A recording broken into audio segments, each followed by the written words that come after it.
Halo teman-teman, pernahkah kalian mengunjungi danau untuk berwisata? Ya, coba kalian perhatikan. Apa yang kamu lihat di sana? Tentunya kalian akan melihat luasnya air dan barisan pepohonan yang lebat di sekitarnya. Juga rerumputan yang tumbuh merambat. Dan ada juga hewan yang berada di darat, di udara, maupun di air.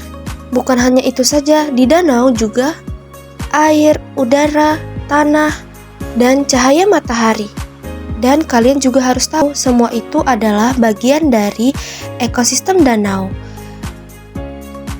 Oke, untuk mendalami materi kali ini, bersiaplah, kencangkan sabuk pengaman kalian. Mari kita belajar. Apa itu ekosistem? Ekosistem merupakan interaksi timbal balik antara makhluk hidup dengan lingkungannya, atau ekosistem adalah kumpulan makhluk hidup atau biotik dan benda-benda tak hidup atau abiotik yang saling berinteraksi dan bergantung satu sama lain.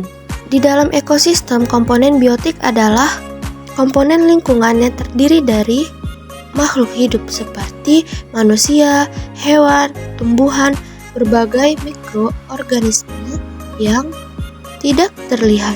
Sedangkan komponen abiotik adalah komponen penyusun ekosistem yang benda-benda tak hidup seperti air, udara, cahaya matahari, bebatuan, dan tanah.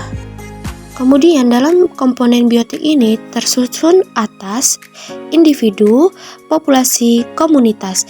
Individu adalah makhluk hidup tunggal, misalnya seekor singa. Kemudian ada populasi. Populasi adalah kumpulan makhluk hidup yang sejenis. Misalnya populasi dari rusa. Kemudian ada juga yang namanya komunitas. Komunitas adalah kumpulan populasi yang hidup di suatu tempat. Misalnya populasi dari kuda dan populasi dari sapi. Serta ada juga populasi dari bunga tulip. Ekosistem terbagi menjadi dua jenis, yaitu ekosistem darat dan ekosistem air. Nah, di dalam ekosistem darat terbagi menjadi beberapa jenis. Yang pertama, hutan hujan tropik. Di dalam hutan hujan ini memiliki curah hujan yang tinggi dan lembab. Dan di dalam hutan hujan ini terdapat juga berbagai jenis macam hewan dan tumbuhan yang sangat beragam. Kemudian yang kedua adalah ekosistem sabana. Sabana adalah padang rumput yang dipenuhi oleh semak-semak dan diiringi oleh beberapa jenis pohon yang tumbuh menyita seperti pohon palung dan akasia. Dan yang ketiga adalah ekosistem padang rumput. Adalah ekosistem daratan yang terbentuk secara alami di mana rumput tumbuh di dalamnya yang sangat luas dengan curah hujan yang rendah. Yang keempat adalah ekosistem gurun. Di dalam ekosistem gurun terdiri atas pasir yang sangat kering dan panas. Kemudian ada ekosistem taiga yang biasanya tersusun dari sejenis tumbuhan cemara atau pohon lips. Kemudian ada ekosistem tundra, adalah ekosistem yang memiliki suhu yang sangat dingin yang dipenuhi oleh salju. Kemudian ada juga jenis-jenis dari ekosistem air. Yang pertama ada air tawar. Di antaranya adalah kolam, danau, dan sungai. Kemudian ada air asin. Contohnya yaitu ekosistem yang ada di laut. Dan yang terakhir adalah air payau. Adalah perairan antara air tawar dan air asin.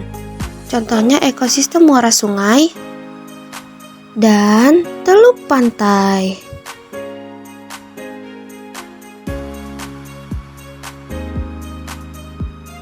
Tentunya ekosistem juga dapat mengalami kerusakan yang disebabkan oleh dua faktor. Yang pertama yang disebabkan oleh bencana alam, yang kedua disebabkan oleh aktivitas manusia. Faktor dari bencana alam contohnya gempa bumi, kemudian gunung meletus, kekeringan, angin puting beliung, dan tsunami. Kemudian faktor yang disebabkan oleh aktivitas manusia contohnya ada longsor, banjir, pencemaran air, polusi udara, dan kebakaran hutan. Nah, maka dari itu, kita manusia sebagai makhluk hidup yang paling sempurna, terus bisa menjaga ekosistem seperti membuang sampah pada tempatnya, reboisasi, menjaga flora dan fauna, dan menjaga kelestarian hutan agar ekosistem tetap terjaga. Nah, itulah pembelajaran dari ekosistem. Semoga pembelajaran kali ini dapat berguna untuk kita semua. Jangan lupa komen, like, and subscribe ya teman-teman.